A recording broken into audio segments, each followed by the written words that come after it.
DKNY PR girl is testimony to the force of her personality.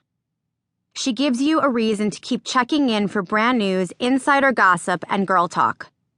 Aliza saw social media for the incredible platform it can be.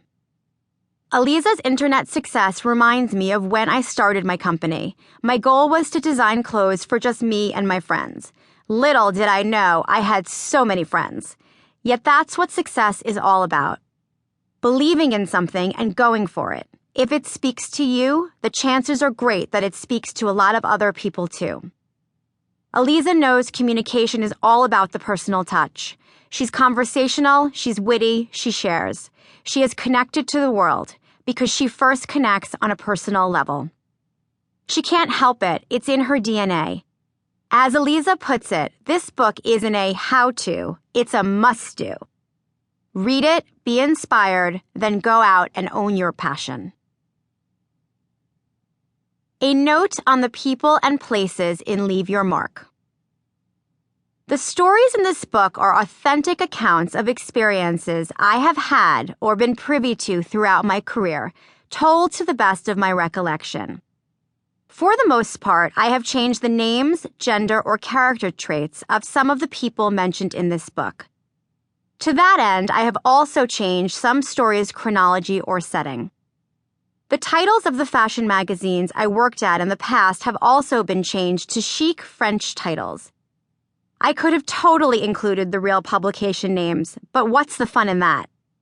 You should also know that the circumstances and working conditions that I describe at these magazines occurred many, many years ago, and may not be a reflection of what happens today.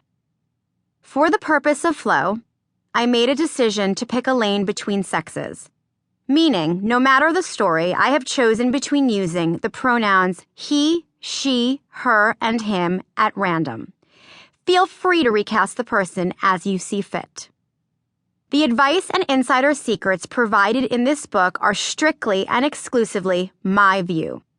They are lessons I have learned along the way and do not reflect the views of my employers, past or present. Introduction. Who Wore It Better flashed across my computer screen. As a public relations executive working for one of the most internationally renowned luxury fashion brands, following style trends, celebrity red carpet coverage, and the like is a daily part of my job. Was Charlize's lace Dior dress styled as well as Kate's Armani? What fashion contraption was Gaga wearing now? I loved contemplating things like that, but this time was different. I had stumbled upon a random post from a fashion blog, cleverly comparing the dress worn by my company's Twitter avatar, a hand-drawn fashion girl illustration, to none other than Jennifer Lopez, who happened to be wearing an identical blush-draped jersey Donna Karan dress. Was this blogger really comparing an illustrated fashion persona to a real A-list celebrity? Nicely done, I thought. Whether this blogger intended to get my attention or not, she had succeeded in grabbing it. Upon quickly scrolling through the site, I learned that the blogger's name was Jenna and that she lived in Austin, Texas. She was clearly good at dissecting style, and her writing was sarcastic, a personality trait that I happen to love in people. I decided to follow her on Twitter. As weeks passed, we became Twitter-friendly, tweeting back and forth every once in a while to dish about this or that. One day, I received a direct message from her asking me if she could email me a few career-related questions. Jenna's request was one that I had received countless times before, especially on Twitter. And since mentoring has always been a passion of mine, I immediately responded with my email address. Within minutes, I received an email from Jenna. Actually, it wasn't an email, it was a novel.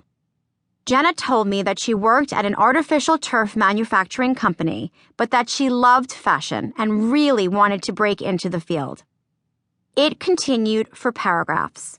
I knew that the answers she needed were vast. I responded by simply writing, "Call me." A few minutes later, my phone rang. Jenna and I spoke for a really long time, and it was almost as if we were good friends catching up. There's just something about the sense of community you feel with people you meet through Twitter. I had a lot of advice to give, and the